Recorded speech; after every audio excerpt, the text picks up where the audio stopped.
Hey everybody, welcome back. I am Ted from Ted's Basement. Happy holidays, everybody. In this video, we are going to be celebrating Magic's 1996 history. This is part of a 30-day series I'm doing to celebrate each year of Magic. We are now celebrating Magic's 4th year in existence, 1996. If you want to keep up with the celebration for all 30 years, I've got a playlist in the video description below you can follow. You can also subscribe, like the video, and hit that notification bell. First off, I want to mention this is the year that the reserve list was first published. That is huge for Magic's history. Now, it was revised a couple of times in 2002 and 2010, but I want to pull your attention to the loophole that has caused the controversy that we've seen this year in 2022. All policies apply to tournament legal Magic cards in printed form. We've seen the reprinted Black Lotus in the non-tournament legal 30th anniversary edition set. So it's basically a proxy card, but this loophole also allowed for some other interesting products. I happen to have a 1996 copyright Oversized Black Lotus. It is humongous. I mean, look, just to give you kind of an idea, look, here's a standard size card.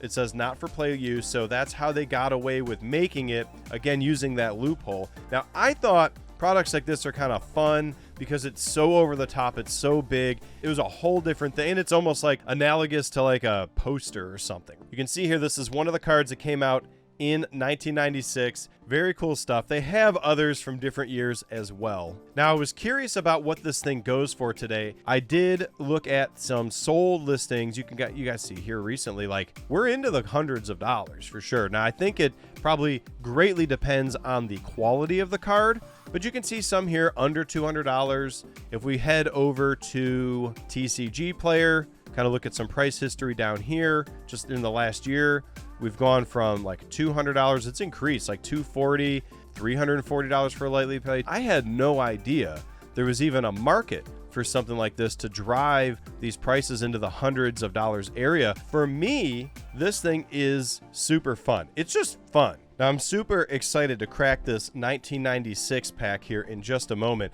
We've got 3 foils in a row. If you guys watched my 3 previous videos, I've got them sitting over here. All 3 that I've opened, 1993, 4, and 5, were foil. So I'm kind of really like curious, are we going to have another foil? So we're going to end the video by cracking this in just a moment.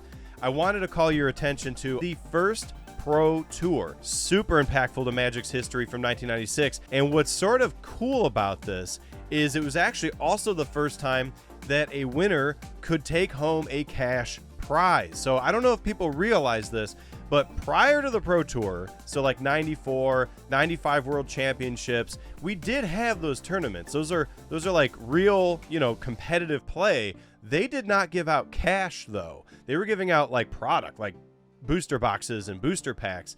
But in 1996, when they established the Pro Tour, the first winner got $12,000. Now, in today's terms, it's not like a ton of money for like a Pro Tour professional style event like that, but it was a major milestone because we got to go from product to cash, which I think is really cool. The other thing about that year is we saw that prize purse increase very, very rapidly. According to MTG WIKI, we saw those winnings increase from like $30,000 to $100,000, all the way up to $200,000 before the end of the year. So 1996 was huge for the professional scene, and I think that was a major plus for the game, for the market. A lot of non-players or casual players would watch the professionals and they'd build their decks off of the winning decks. Like, there was a synergy from the professional playing scene into the secondary market, into the collectors, which was obviously great for the game and for the community as a whole. Let's head back over to our tabletop view and crack our pack from 96. Man, I hope this thing is a foil because that would just be wild. All right, here we go, everybody. Wow, it's a foil again. Am I missing something? You guys got to tell me. Is this not the foil? I mean, it's shining back at me, right? Like, is this, how is it possible that I've got 4 foils? Now I've got to do some research. I want to know is there such thing as a God kit, like where they're all foil? Or is this just one of those things where it's actually just possible that like you could just get them all clumped at the beginning? Or is there a different kind of foil than this, where it's like massively in your face foil, and maybe this is considered the non-foil version for some, but you know, I don't know. I'm a little dumbfounded right now.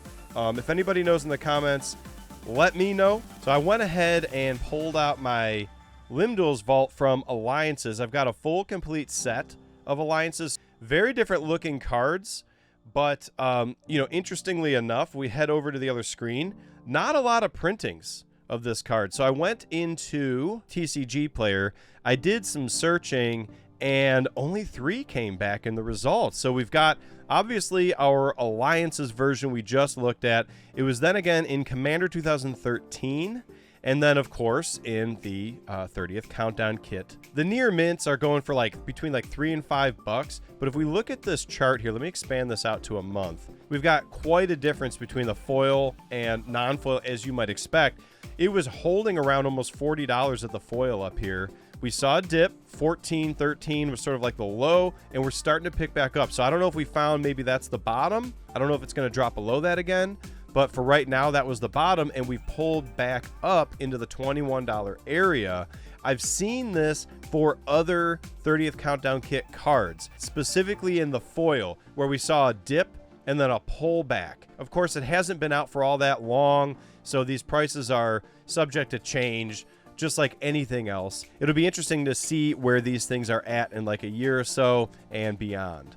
I want to thank you guys again for sticking around and celebrating 1996, another great year, a very impactful year again for Magic's history. Stick around for 1997 coming up tomorrow. Again, if you guys want to follow me throughout the celebration, I'm going to do one video per year. You can find the playlist in the video description below. You can make sure to subscribe and hit that notification bell so you don't miss out on those future videos. And of course, if you like the video, make sure to hit that like button. It really helps out the channel. It helps the algorithm understand that this is something that is worth sharing with others. If you want to chat with me between videos, you can join my Discord server. It's free. It's one of the best ways you can do that. There's a link at tedsbasement.com. Just click join Discord and I'll see you guys there. I want to wish you guys a happy holidays. See you in the next one. Peace.